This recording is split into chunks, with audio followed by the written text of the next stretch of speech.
Hello and welcome. It is episode 40 of Coffee Talk. My name is Trevor Huth, despite what the screen might be telling you if you're watching on YouTube. And I am joined by not Nate Kosher, a Nate Kosher imposter, and or Nate got a different haircut. I'm not really sure. It's to be I determined. mean, hey, I, I yeah, mean, I hey, mean, like, what? And I mean, yeah, it could absolutely be. You never know, right? Like, I mean, if you look at the screen, I'm actually Trevor Huth. I'm so sorry You about know, that. you can't trust what you see on the internet, I right? You guess you just can't can't. do that. So that's actually Scott Chu. I am so happy to have Scott joining us here on Coffee Talk today, not only because he's a Tigers fan, but also because we get to talk hitters and hitters that can help you in the coffee talk sense, your end of the roster, your end of the draft guys. So I think it's going to be a lot of fun. Scott, how are you doing, man? I'm doing a lot better than the little babies in the room with me right now. I've got my 2-year-old twins and they're just moody right now. So if you guys hear anything like that, that's a couple of moody little kids. I actually just spent the whole weekend driving back and forth from New York City. I live in West Michigan, so it's a long hike, but I was able to participate in Tout Wars this year. So just got back from that, doing the NL only auction. Had a lot of fun with that. And they apparently don't like it when I'm gone for that long. So again, you might hear some noise in the background. That's just some little kids who apparently have not had enough of me over the last 4 hours, where they both felt like they had to be touching me at all times. My theory is that they're just sad that Jace Young got sent down to minor league camp today, since you are in Michigan. Well, and that's But just a misery we're all sharing here in this household. so how did Tout Wars go? I mean, are you happy with your team? Happy enough. It's the first time I've ever done an NL only league, right? Mhm. I've done AL only. I've done plenty of mixed. I've been in the 15 team mixed auction for the last 2 seasons. Number one, in-person auctions, a lot of fun. And they do a really nice job, like just keeping it moving and Mhm. fast. So that's a pleasant surprise. And it's kind of fun to see the reactions in the room. Cause Gray Albright's in this one, Tristan Cockcroft, like a lot of folks that I sort of cut my teeth listening to forever ago. So a lot of fun with that. It's really fun to get like Tristan Cockcroft mad at you because you used the last $4 of your auction budget on Brett Beatty and he does not have $4 to go against you. That's fun. But there's also, when you're in an NL only auction, there's these, I mean, this is true in mixed leagues too, but there's steep drop offs at positions and they can sneak up on you. And that's what Mhm. happened to me really at shortstop and third base. So at least with my shortstop, I got a guy who plays every day, but it's Orlando Arcia. So it's like not someone good in an OBP league, but it's someone who plays every Yeah. day. And then at third base, it's a combo of Chris Taylor and Brett Beatty. And we'll just see how it goes. Well, I mean, Well, we'll see. we could put a pin in that Brett Beatty discussion because he might. I mean, he'll be third base eligible, and it looks like at least to start the season, he might be the starting second baseman. Yeah, at hitting the ball in the air sometimes, like still not very often. And that's the big thing with him, right? Like if he could get the ball in the air more than once in a blue moon, he might be something. But so far, when he gets to the major league level, and that's why we'll talk about this more, I'm sure, but sometimes I take that spring training numbers with like a grain of sand because we know we can hit minor league guys, right? We already knew that. It's major leaguers who prepare for him know how to get him.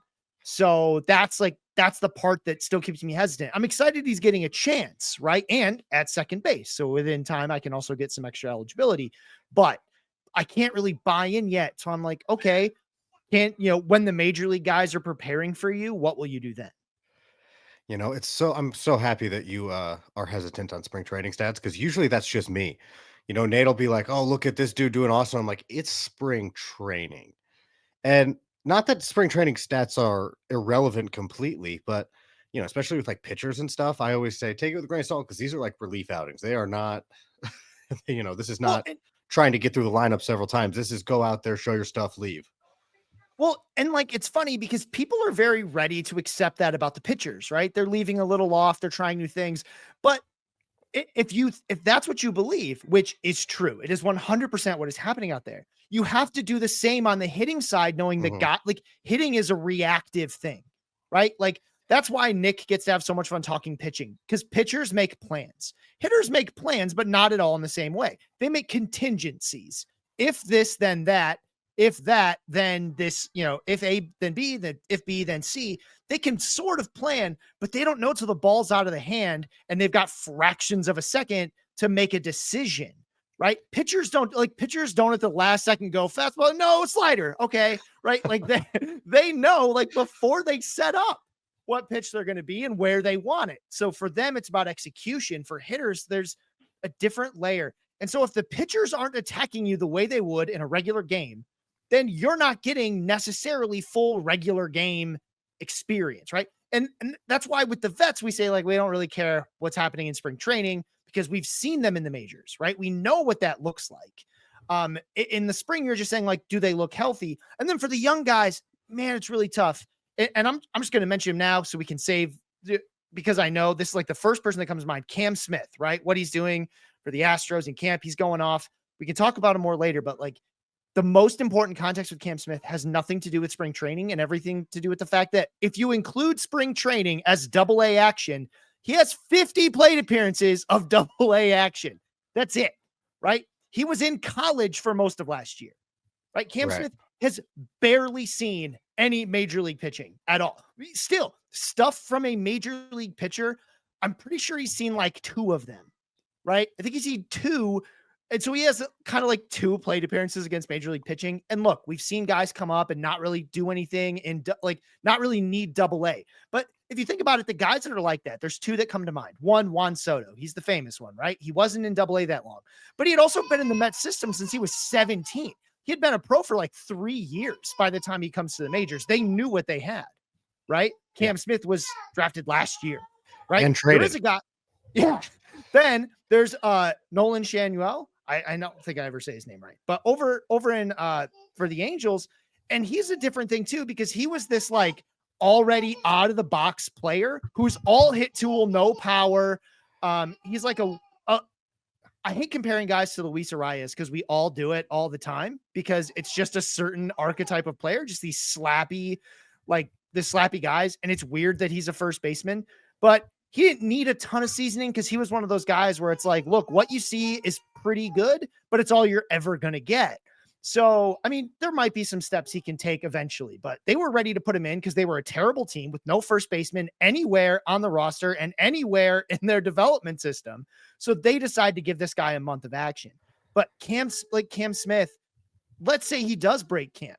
Are you saying they're just ready to like throw away Chas McCormick? They've already stuck Altuve on one half of the outfield. They just tried to get, I mean, they've got Isaac Paredes, who there's a reason they went and got him. It's because he, ever since in the air. Oh my God. Can you just think about if the Tigers had stopped letting him be a spray hitter? And like when I feel like the Rays got him and they're like, hey, by the way, we noticed you're pretty good at controlling the bat, right? You kind of seem to put the ball where you want. So just put it right there every time. Okay. And he was like, oh, okay. Like on that though, he started doing that in Toledo the year before they traded him away. I wrote a whole thing on Bless You Boys about him. Like he might be coming back, but he's doing this now, which is more interesting. And anyway, that's going off on a tangent. Also, since you mentioned Nolan Shanuel, I want to mention something. I've said it a couple times, but I am now one of the 2 going deep managers for Pitcher List, and one of the writers for that section, Lucas C. Hafer, he was with us. He had to take a little bit of an absence. He came back. Just wrote something on Nolan Shanuel and about why he doesn't have power, and it was awesome. He's very technical and very scientific in how he presents the information. And I was interested in Nolan Shanuel in fantasy leagues, and then I read it, and I'm less interested in Nolan Shanuel in fantasy leagues now for very specific reasons. So I just want to throw him out there, shout out one of my writers, and make sure to go read that because it was an awesome, awesome piece. Love going deep. Like you never know, because I a long time ago, I pretended to manage that section and it was fun to see what people come up with. And you get a lot of really cool stuff. I know last year, one of the cool ones was the Westberg paradox, right? Mm-hmm. We were trying to, it was just because in our Discord, plug for that, kind of like I got asked, why does Jordan Westberg have such a high swinging strike rate and such a low strikeout rate? Like his swinging strike rate was like higher than his strikeout rate, like not exactly, but it was really close. And usually like the old back of the napkin math was like, you double the swinging strike rate, you get about a strikeout rate. His was so different. And the theory everybody had was like, oh, he must be choking up, right? Oh, I'm sure he's choking up. Had nothing to do with it. the article, really cool, but basically it just talked about, no, it's because he's extremely aggressive early in counts. Anything near the zone he's swinging at. So yeah, he gets a lot of swinging strikes, but he barely ever gets to strike 2, right? Much less strike 3. So he's putting everything in play, and that was why. And so like those going deeps can really dig into that kind of stuff. So Mhm. I'm actually gonna have to go check out that Shanuel one, because he's a very interesting type of player. And in fantasy, if you're in a points league, he can provide some value because of like just what he is, like just a Mhm. singles machine. But he's the type of player that's easier to talk yourself into, because you're like, well, he's got a really great hit tool and blah blah blah. But it's like sometimes these guys are trying to do something very specific, right? Isak Paredes, Luis Mhm. Arias, Nolan Shanuel, they are trying to do something very specific. So the logic that you use to evaluate them versus other hitters doesn't work, because they're not a regular hitter. They are like they're that pizza shop that only makes pepperoni, right? They're real good at it, but it's the only thing they don't even like, they don't let anyone bring sausage into their establishment, right? Like, no, we have cheese and pepperoni. That's it. That's all we do. I don't know if any of those actually exist, but they are what that would look like if, that kind of shop did exist. I have never heard that. That is awesome. And just to circle back around to a point you made earlier too about how pitchers, prepare more and they have all this stuff, and so you have to think about hitters too. The hitters that I've been able to talk to, they have to split the plate in half. So even on your best days, a pitcher gets the whole plate with whatever pitches they want, and a hitter's like, "Let me try to read the spin, read what's coming out of his hand, and if I read it on the outer half and I'm hunting inside, I'm just going to take it." So when you yell at, I always say this all the time, when you yell at your screen, like, "How are my players taking these pitches?" That's why they're looking for something, and that wasn't it. They have an exclusionary mindset, Hmm. right? Like, I don't want this, I don't want that, I don't want it there, right? They have to, like, because again, it's the same thing we do in fantasy, right? Like, generally, the players we like to think about what player I'm going to add. I'm going to generally, if you're like anybody else, including myself in a lot of cases, you're going to sort by like who's doing good recently, right? Because your brain needs to, I can't just think about the entire pool of baseball players at one time to make a pick, right? I need an exclusionary mindset. I'm like, all right, I need this position, and I want to know about guys who are doing pretty well in the last 2 weeks, Hmm. right? That's what I need to start my analysis. And again, the more you can expand on that, the better. But like, especially when you're under the gun and you're in pressure, like, oh man, lineups lock in 20 minutes, I got to figure something out. That's what you're going to do. Hitters have to do that at the plate because they only get a fraction of a second to make a decision about swing, right? So it's a really interesting thing as you get into it, and it's something that can be easy to take for granted, especially in spring training. That the guys are still kind of going through that, and they're not getting pitched to like a normal thing, because Right. pitchers are just trying to warm up. They don't give a crap. Like, I'm not saying they don't want to get these guys out. There's a lot of guys competing for jobs, right? But they did not do a scouting report the same way they will come, Mhm. April, May, June. Right. Absolutely. And oh man, it's so fun to watch the pitchers still when they're at full volume, and it's so fun to get hyped up about them. And I guess I haven't mentioned this yet, and I definitely should. The reason that hitting is coming up, and we're talking about it so much, is how Nick does the pitcher list on pitcher list. Well, Scott's the hitter list on pitcher list. This is the dude who dives into all these hitters. So that's really going to be something that we are focusing on this episode. And you know what? I'm just going to ask it. We're you know 13 minutes in here, or 14 minutes in, and I haven't asked it yet. So, Mr. Hitter List, are you buying Spencer Torkelson? He was so close to making that top 150. He's definitely in, because I've got my top 300. I updated it about a week ago. Uh, he's definitely in there. And there's two main reasons, right? So one is that the injury to Matt Vierling opened up a spot for him to play, right? But now, and I was a little worried at first. I was like, okay, he's going to get time to play, but he's going to split time somewhere, right? Like, he's only going to see lefties. Turns out that's not the case, right? Like, looks like they're planning to play him just about every day. So, and they're going to like bat him fourth. They went from like, we're going to send you down to like, how do you feel about batting fourth every day? Right? Like, that's how these rosters kind of work themselves out sometimes. And so with Torkelson, again, I'm not like, I know he can get the ball in the air, right? And the strikeout rate can get a little worrisome. But what's really interesting to me, and it's a really small sample, he's been really aggressive compared to usual in the spring, and I think it suits him. I think one Mhm. of the ways he can cut down the strikeout rate is stop. Like, we just talked about how hitters are exclusionary, but at some point you have to open up a little bit, because what if they never give you like fastball inner half, right? What if they just, I mean, like Miggy would have certain games where guys just didn't throw like to a whole area of the plate because they're like, yeah, he's not going to beat me like that today. And like Torkelson has a 30 home run season on his resume already. Pitchers Mhm. have ideas about what they want to do. And so far in his major league career, he's struggled to adapt to that in his second year.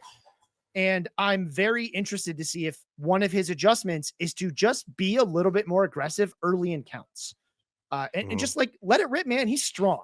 He doesn't need to hunt for like Juan Soto is like the model of, if you were to say, like, I don't know anything about a guy, but I want him to be the perfect hitter, you basically talk about what Juan Soto or Yordan Alvarez does. And you're like, yeah, that, right? There's like no weaknesses. They don't have swing and miss. They have tons of power, hits all fields, blah, blah, blah. But like, that's not the only way to succeed in the league, right? In fact, most guys can't be Juan Soto. They have to succeed another way. Mhm. Torkelson has more pads, I think, than he thought he did, because he had all those home runs. He's like, all right, I'm just going to hunt for home run balls, right? And he's talked about this before in interviews as well. But like, dude, you're not always going to get that, right? So be aggressive, but like change your exclusion criteria, right? And that's easier said than done, obviously, right? But if he can find some adjustments, if he can figure out the way pitchers are attacking him faster, that's when we see guys really take a next step. Man, just saying being more aggressive, hunting, right? This is a conversation in one way or another that I have a lot about being patient versus being passive at the Oh plate, man, right? that's a good So one. yeah, and this is so funny. All the things you talk about with hitters, right? Don't be passive. Be patient. Be aggressive. Like what do we do at the plate here, right? But I think it depends on the hitter because I would talk about a guy like Emmanuel Rodriguez all the time, and I am concerned about him at the major league level because he doesn't swing; he's passive. He's a prospect for the Twins who's likely to get a call up soon. Um, but with Torkelson, it's interesting to hear you say be more aggressive, right? Just swing, pick something, and try to hit the ball out. It's very interesting. I mean, I because the main concern that I've always heard is he doesn't hit velocity very well. If it's 95 plus, he struggles to get to it.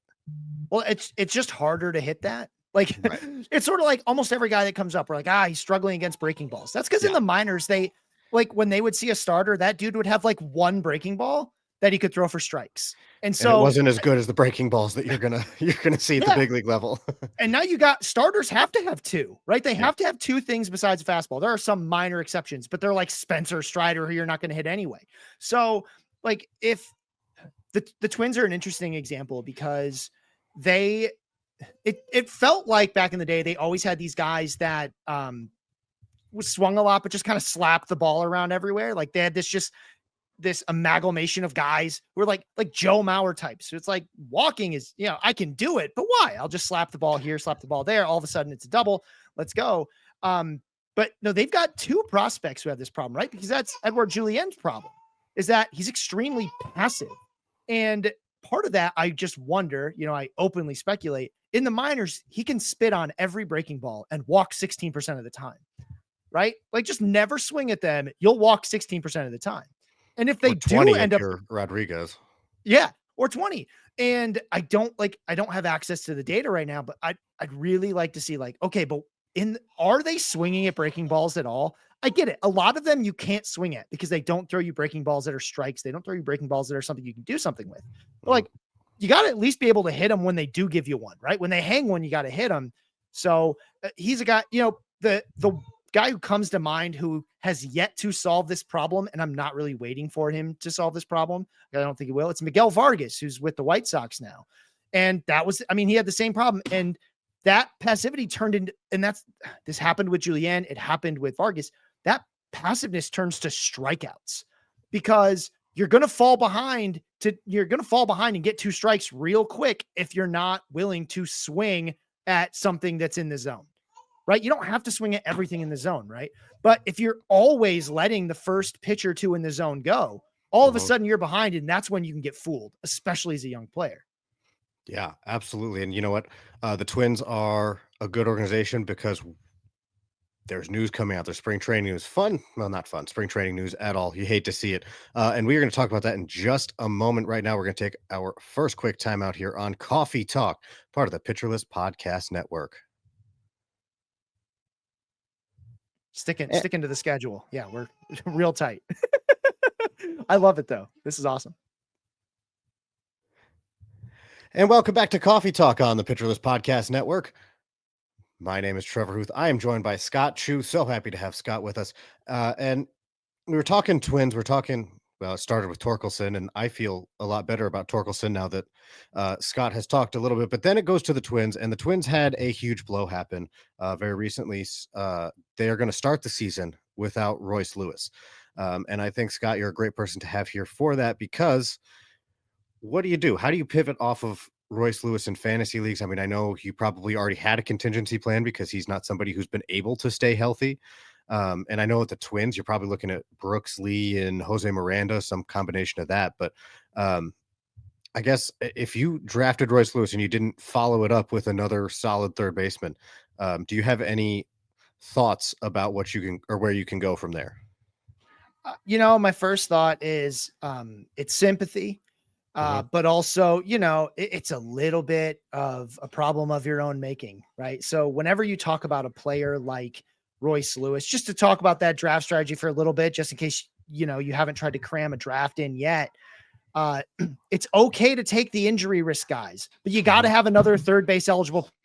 Oops, I think Scott froze up on us, so we'll see if he can come back. But what he was saying is you have to have somebody else who can play third base. I tried to fill in what you were starting to say. You need to have that contingency plan if you're going to go after the injury risk guys like Royce Lewis, Scott. Yeah, sorry. My little one jumped behind the massive barrier that I have and fell on the router. So it worked out really well. So it's bedtime for them anyway. So that was a good time to make that call. But so with Royce Lewis himself, right? Like that, this is something that you already kind of planned on. Now, number one, this doesn't mean you should take him off your board entirely, right? Hamstrings are a little tricky, but there are places that you can kind of grab him.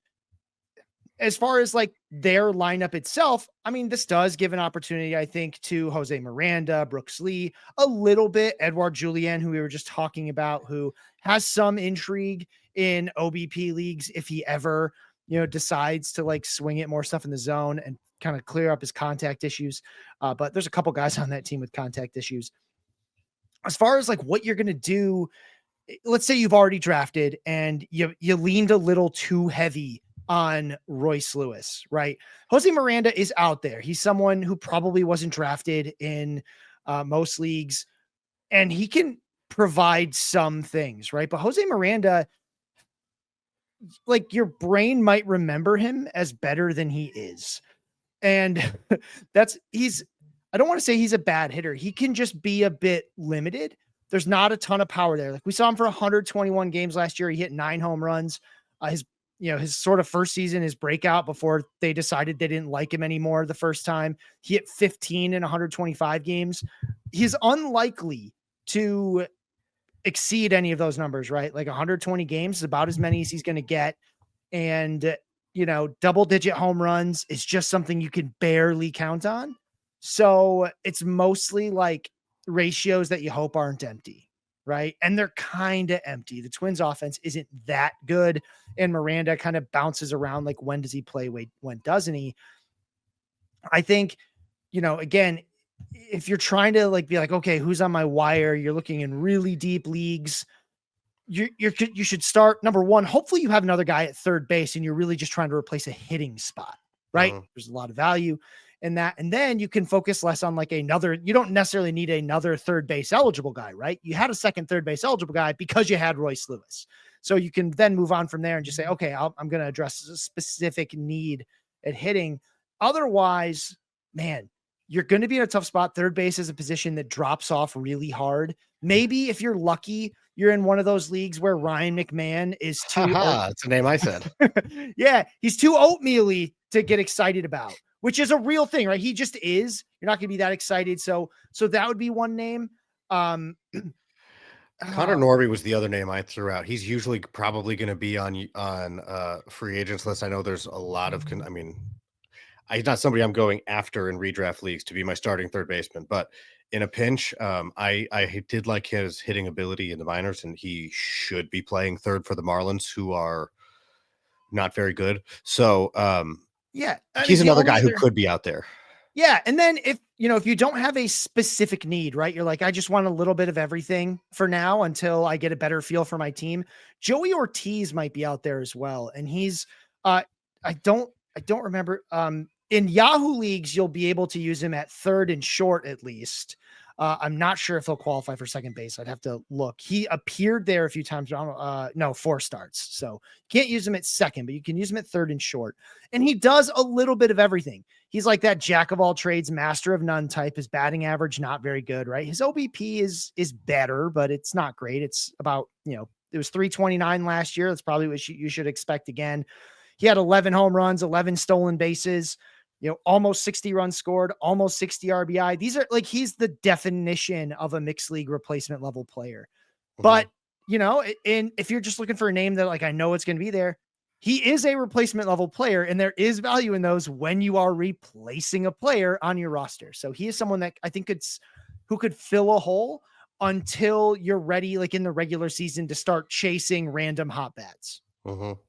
Okay, so let's think about this injury risk when you're drafting, because it is draft season. So I do like to add in some element of what's a draft strategy. You have Royce Lewis. Let's assume this was a week ago, and Royce Lewis is healthy, and we're all preparing for him to have a monster year and finally have a healthy year. But there's injury risk involved. He is ADP right around 117 right now on NFBC. Is that a place where you are taking a player with that kind of injury risk? It's with injury. So every player has 3 kinds of risks, right? They Mhm. have injury risk. They have opportunity risk, right? Like, are they going to be, if assuming they were healthy, are they allowed to start at a position? And then they have performance risk, right? Like, can they consistently perform at a level that's worth being on your fantasy roster? So you look at those 3 risks and you try to balance them in turn, right? Like, I generally don't like players who have 2 of those problems, right? So like Royce Lewis only has 1 problem. We know that when he's healthy, he'll probably be pretty good. Now it's been tough because he's on and off the field so much that sometimes his performance is really inconsistent, but we know that there's a lot of upside to his ability, right? And we've seen it. We've seen it in extended stretches even. So I'm not so worried about that. And I know he's going to be the third baseman when he's active, right? Like, yeah, I'm Mhm. not worried. He's not going to get benched, right? Even if he's bad for 2 months, they're not going to bench him. If he's healthy, Right. he's going to play. So it's one kind of risk. And then you can start weighing the upside and be like, okay, if I believe this is his upside, I want to discount. How deep is the discount? That's obviously a player by player sort of discussion. I had Royce Lewis ranked as my 85th hitter prior to the injury. And again, mostly I'm just talking about how, again, last season he struggled, right? It's funny, he sort of had a tale of 2 halves because he had an injury. He had lots of injuries last year, but he sort of had this one that he had his first injury that delayed the start to the season. And then he had this first bit where he played really well. 24 games, he hit 292, he slugged 685, right? The Royce Lewis that we got excited about a year ago. Like 1 year ago today, we were talking about Royce Lewis as like a top 40, top 50 pick, Right. right? That ability is all there. But now you have like, you sort of get into this double concern of like, I don't know exactly what he looks like when healthy because he was real bad after that, Yeah. right? Like he had the second injury, came back, and he just wasn't quite the same. And players who have a lot of injury risk have this problem. Sometimes they come back from an injury because they need to contribute to their team, but they're not 100%, Mhm. right? So it's a difficult thing to balance that. Like, obviously, his price has to come down because he's already hurt. Right. I'm willing to take injury risk players, right? Ronald Acuna, right? He's an injury risk. He always has been. The difference with him is if he plays 140 games, he's going to hit darn near 40 home runs. At least Yeah. I get it. Like last season, that's not the guy he looked like, but the 2 seasons he's been totally healthy. That's what he's done, right? The Mhm. times he's done it, he's that kind of dynamic. He broke basically how auction calculators worked the following season because they valued him like $20 higher than every other player because of Yeah. the ability he had. So I generally want to see one type of risk. So if they have injury risk, I don't want performance risk, and I don't want, starting job risk. I can only handle the injury risk.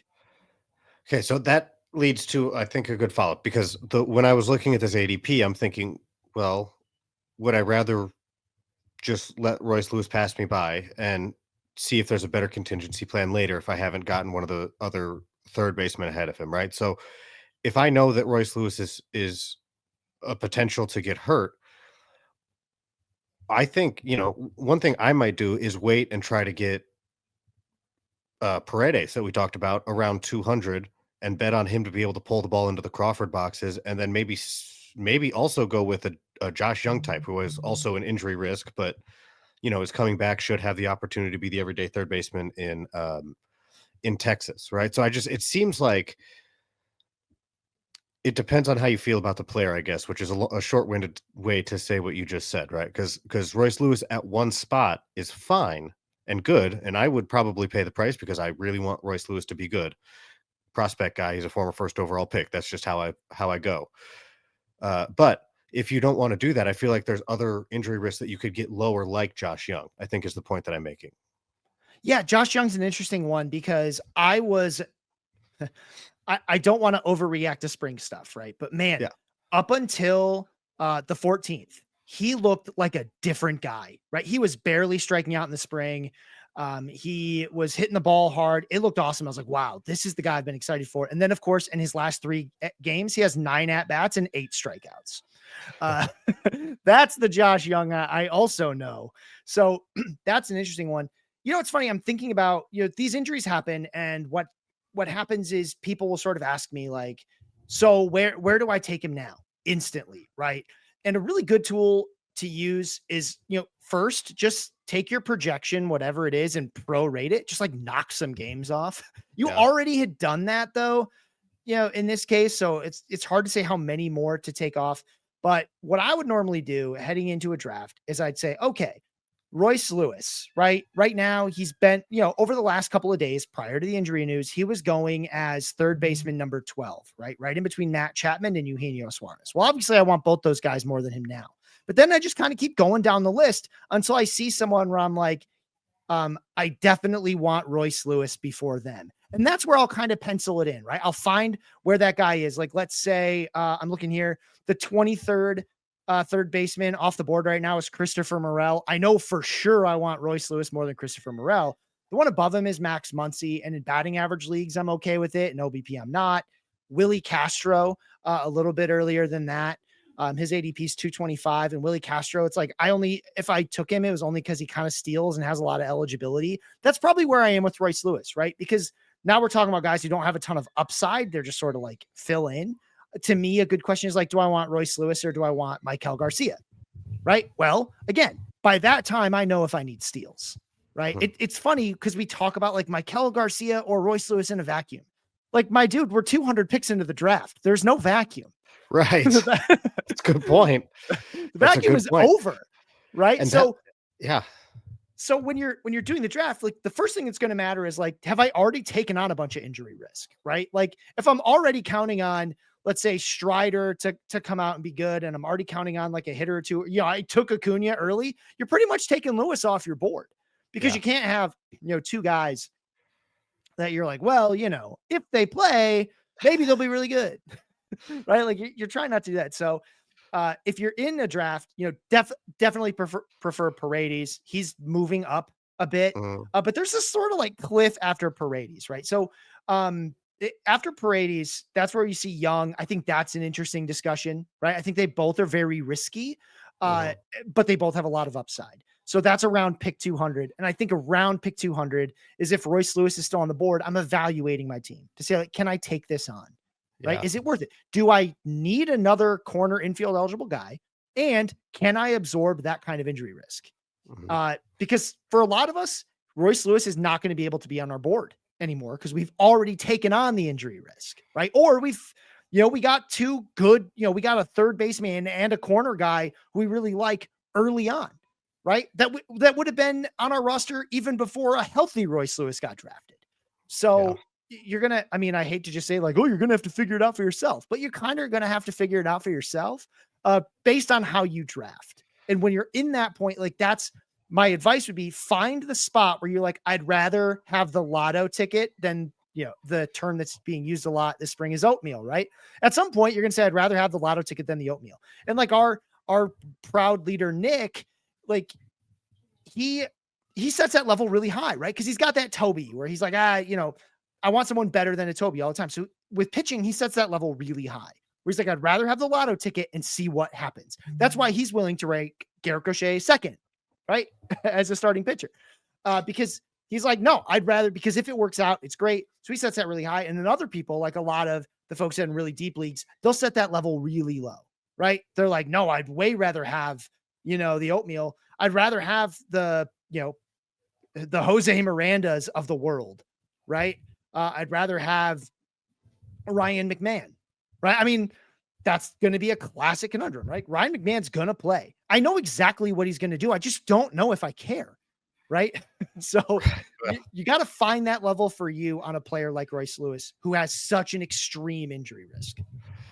You know, and your point about how the draft is going is a really good one. I say it all the time. I don't go into drafts with a plan. I don't make a plan until at least round 5.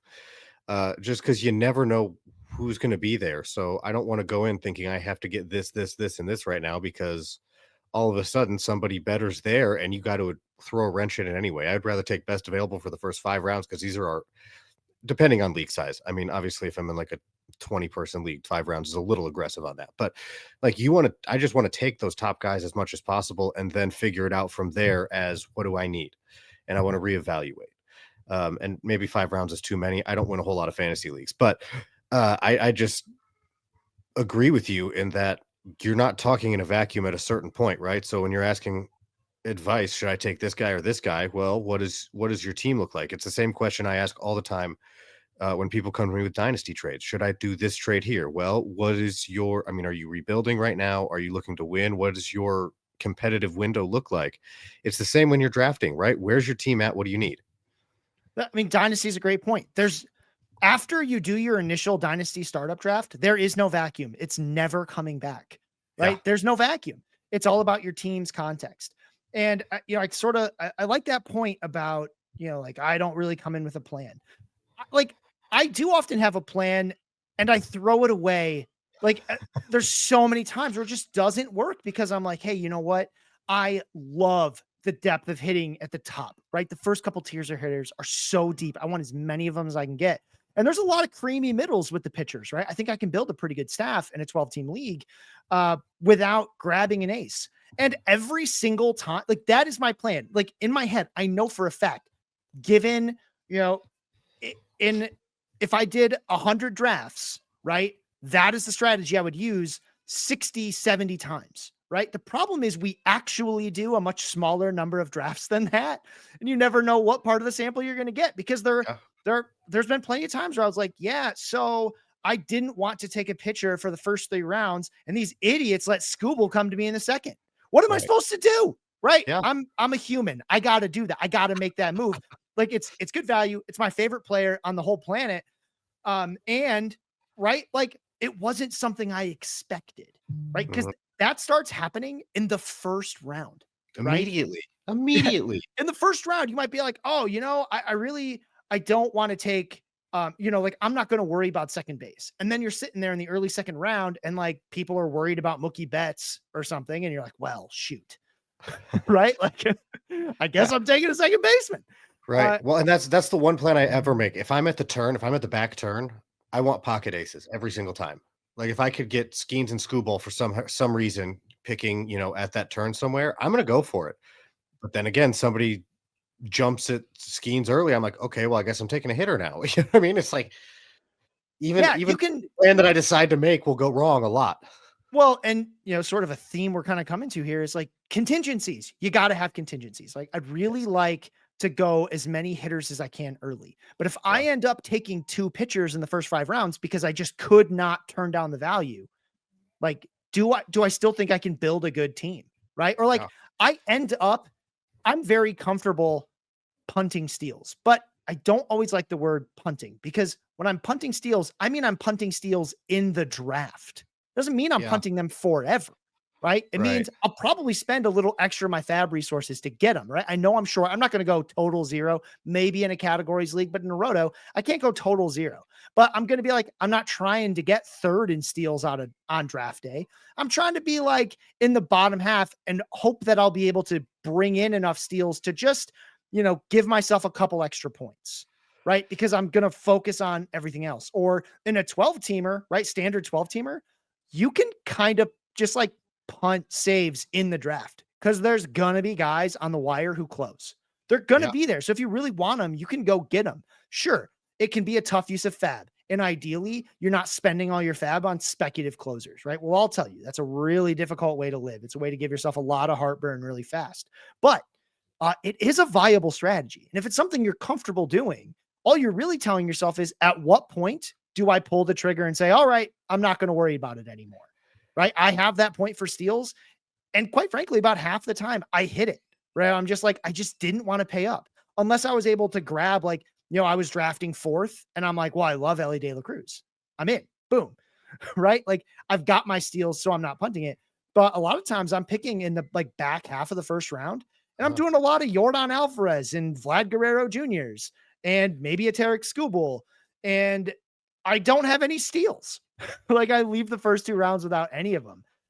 And that's okay because I'm comfortable playing that way. That is one of the plans I have, where it's like, I'm not planning on punting steals. But if I get to this point and I don't have them, I'm not gonna like completely go forward. Like in NFBC, I did end up getting my steals, but it's all in like later rounds. I've got Michael Garcia on that team because I said, look, I have to know where my stolen base targets are later.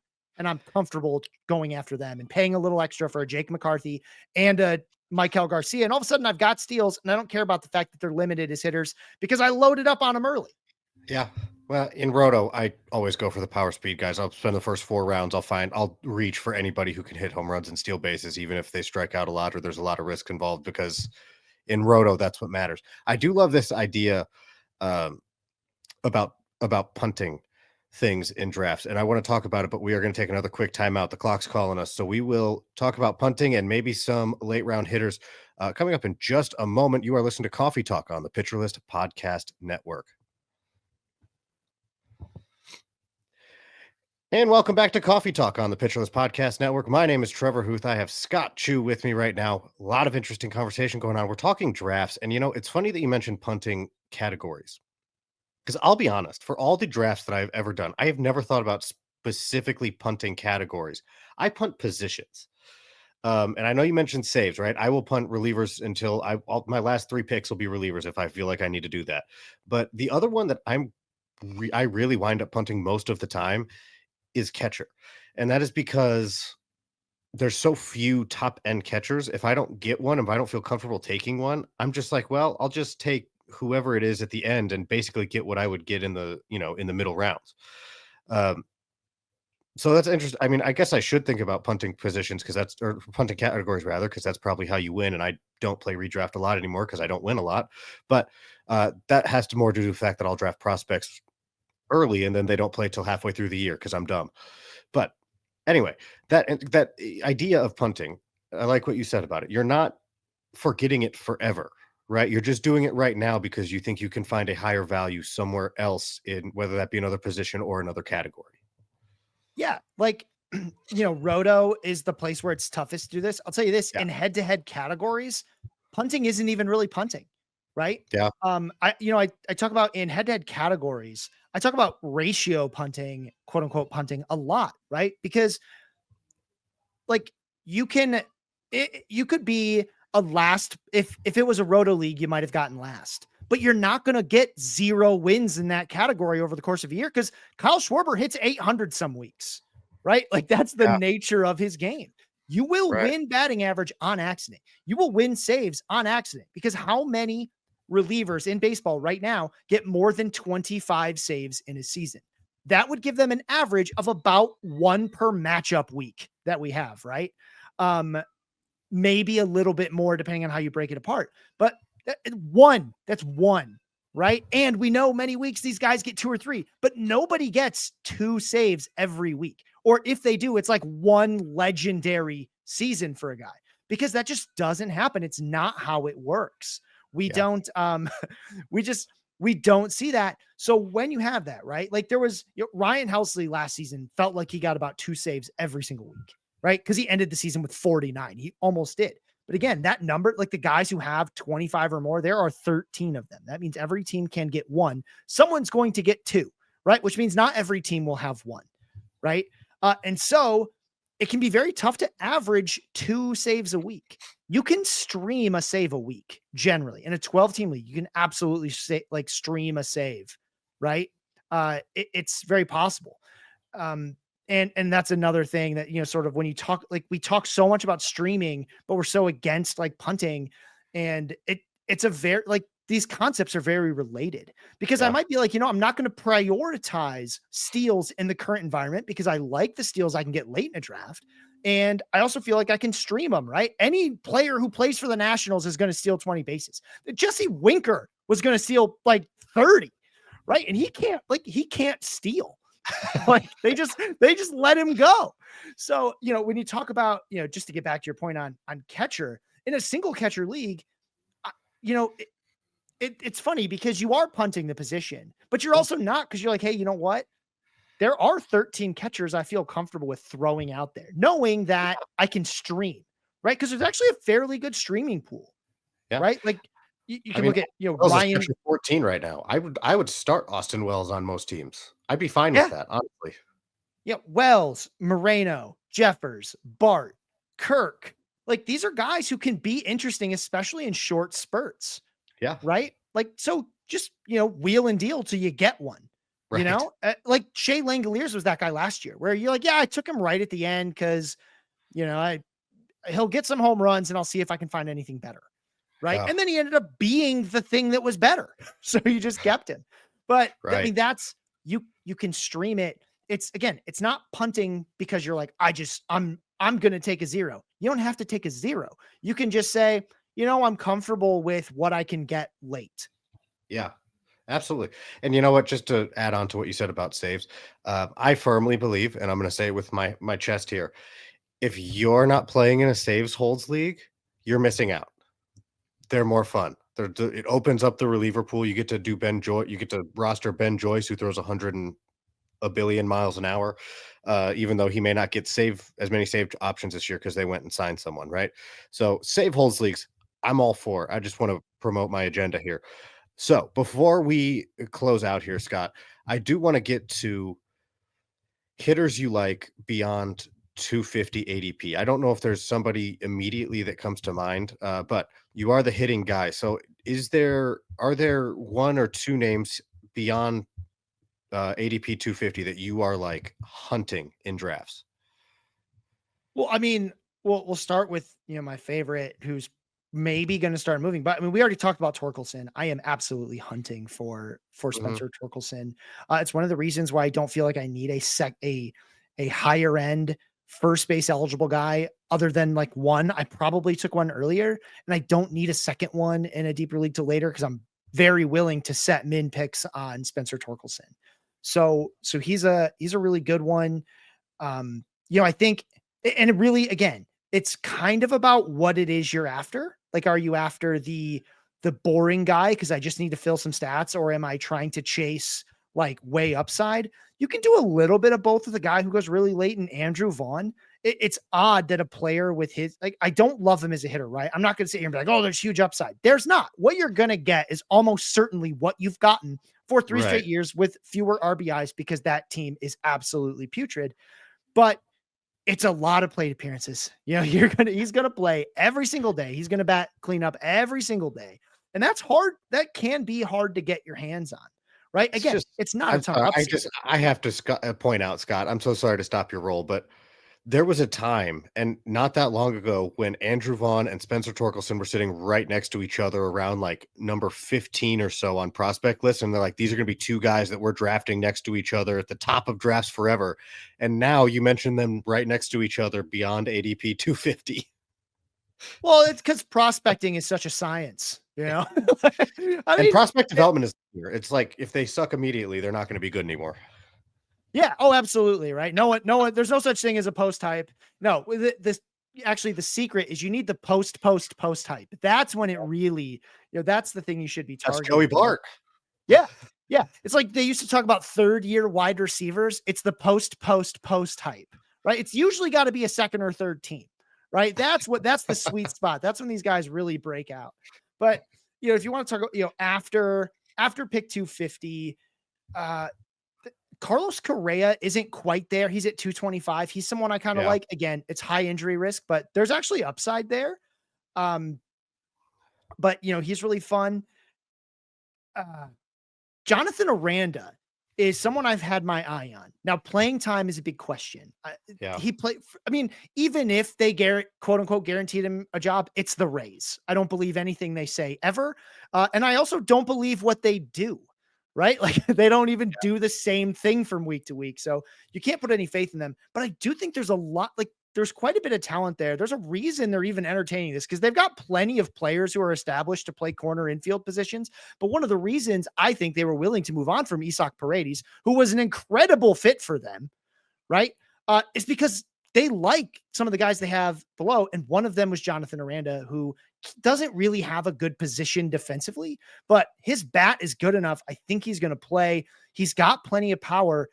He made some, you didn't really see it much, but in our amazing process plus numbers that Kyle Blaine's come up for us, he made some really nice adjustments in season. While the results didn't come yet, what we're seeing sometimes with process plus is players who improve across the board. There's two ways guys improve their process plus, generally speaking. They either do it a little bit across the board because they focus on certain things, and I really like that. And other guys just get a power streak, like a Tyler Fitzgerald, and it raises their process plus, but it's all because of power and not anything else.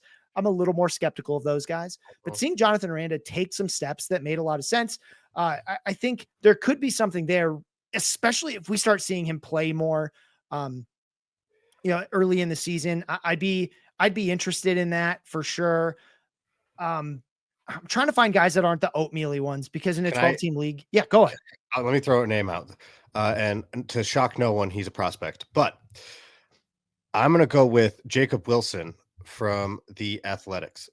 He is right now hovering. Where did I see him? 500. Keep scrolling. Oh my gosh, really? On the NFBC I have, he's like 365. Anyway, cool. 500. Let's go there. Here's the thing. He is going to be their shortstop. Like the opportunity is going to be there, and he should be their starting shortstop to start the year. And it should take a lot for him to lose that position. Barring injury or anything. He is going to hit ninth. Okay, let's call that what it is. But the book on him is that he is just pure contact, absolutely no power, which is probably true. So I would say if you're in an average league, then he means a lot more to you than if you're in an OBP league because he's not going to walk. But he has a great ability to hit the ball. And what makes him just slightly more interesting to me is one, he has 2 home runs in spring training. This powerless player has a couple of home runs, which is interesting, especially when you consider the park that he's going to be playing in. We're talking just redraft. You don't have to hold on to him forever, right? But the park in Sacramento is going to be very friendly towards power. Doesn't mean he's going to be hunting for it or anything, but if he can lift the ball a little bit, he might have more power in these next couple of years than he will over the course of his career. So again, I take prospects. It always backfires on me, but he's someone that I think might be a little bit interesting, just in terms of maybe he'll have a little bit more power than you think. And I think he'll be able to hit the ball and hold his own, maybe like, Nolan Shanuel, but from a non-power related position. That's a good one. Another guy, I was just kind of looking at the list. People have talked about him a little bit this spring. Matt Wallner, he's a twin. Yeah. So here's the thing with Matt Wallner, and I think you've already noticed it. He has contact problems, right? And contact problems are not easy to fix. He makes good. It's always really frustrating because what happens is he's got a boatload of power and he makes good swing decisions, but the good swing decisions don't matter so much because he's getting a lot of credit for not swinging. And he is swinging when he's supposed to, but he's missing, right? Like that's a problem. But if he again, I don't need him to become a plus plus contact hitter. If he can just be not like the worst contact, ability guy, there could be something there with home runs that really pop. And it is hard to find power late. Yeah. So And he's another he's guy. slated to be their leadoff hitter is the other thing. Like they've said that they're planning on having him be their leadoff hitter, which is interesting, but I'm just gonna throw this out there, Scott, and I have real trouble when I see a hitter who has a 30% strikeout rate or higher, right? So, like when I mentioned Connor Norby, I'm pretty sure he had a 30% strikeout rate, with extended time in the majors last year, and that's a little different because that was his first season. But Matt Wallner, I mean, 36% strikeout rate in 75 games, 31% strikeout rate the year before, and about the same amount. Like that's worrisome. Yeah. And like it's always going to start with a 3, right? Yeah, But I will say when you start getting to the ends, pretty much every stat in baseball is on a bell curve, which means most guys are between like the 40th and 60th percentile, basically. yeah, And we start getting way out to the edges. So like a 36% strikeout rate and 261 plate appearances is super high. yeah, Uh, I mean, just going from like a 35 to a 30 is a big deal, right? It's not easy. But yeah. if he could be in that sweet spot of like that 10%, you can find guys that live in the 10% walk rate plus 30% strikeout rate sort of zone. It's hard to let that ratio get a lot worse than that, but you can live as a power hitter knowing you're only going to hit like 240, 250. You can live in that range as long as you're getting the ball in the air and doing all the other things that Matt Wallner can do. Right. There's Yeah. a reason they kept rolling him out there, even though he was striking. Like I don't know if I've ever seen a guy have a 36.4% strikeout rate and a 372 OBP, right? Like It's fair. that, that is wild, right? It's Because fair. again, he does have a special skill set. However, right, it's the margin for error for him is so thin because of those contact problems. And I think it's a really important point to call out. And it's kind of nice when all you're asking a guy to do is make better decisions because that's totally in your head. You do not have to change anything about how you play the game of baseball. You just have to change when you play the game of baseball, right? Like when do you swing, right? I'm an A+ at holding a bat on my shoulder, right? And I am an F- swinging the bat. Matt Wallner can absolutely swing the bat and he swings it Yeah. at the right times. Those are the things that are sort of like hard to do. The problem is that he doesn't swing it in the right place. And that's a lot harder to fix. I do worry a lot about guys with contact issues, but again, we don't necessarily need them to be amazing, right? It's okay to strike out a lot. Like, you like power speed guys. I know 30% strikeout rates worry you, but I bet both of us don't care that Ellie De La Cruz does it because he's just an absolutely special talent.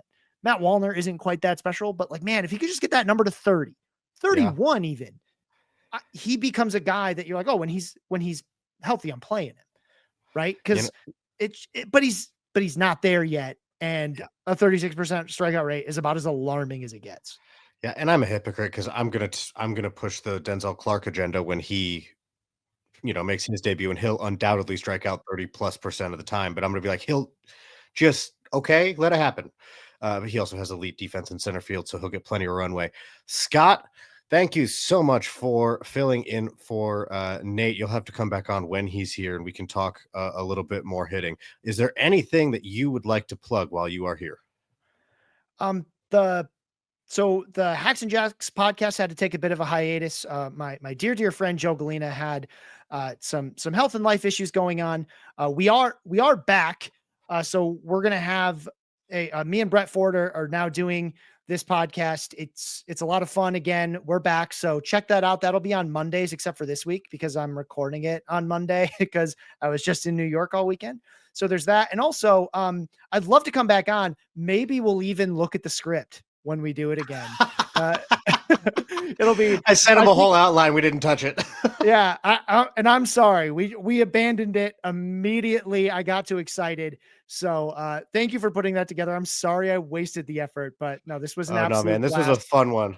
Absolute I fun one. hope you all got something out of it, even if it's just like you're on your own, make your own decisions. But here's a little bit of framework, There's right? nothing A we can little, do for you. Oh, you took Royce Lewis on, didn't have another third baseman? That sucks. Uh, yeah, but like there are frameworks, and Yeah. hopefully, if nothing else, you listen to them. You don't have to use them, but maybe someone in your league did, so you'll know how to beat them. Yeah, absolutely. So check out Hacks and Jacks. Check out the hitter list that is on pitcherlist.com. Seems like they'd have to fight that out. I don't know. But make sure to check out the hitter list. Scott puts a lot of work into that. Um, and of course, join the Pitcher List Discord. We have a lot of fun in there. You have access to all the wonderful writers at Pitcher List. I annoy the Prospects channel all the time. Before we sign off, I just want to say be listening to First Pitch Podcast. We just started that up again. Jake Crumpler, who's been on the show before, is going to be doing it throughout the week. And then I will be taking weekends now. So that's a new position. I'm going to be starting, I think Friday is when my first one is going to post. So make sure to check that out as well. But for now, we appreciate you listening. For Scott Chu filling in for Nate Kosher. Nate will be back next week. This is Coffee Talk on the Pitcher List Podcast Network.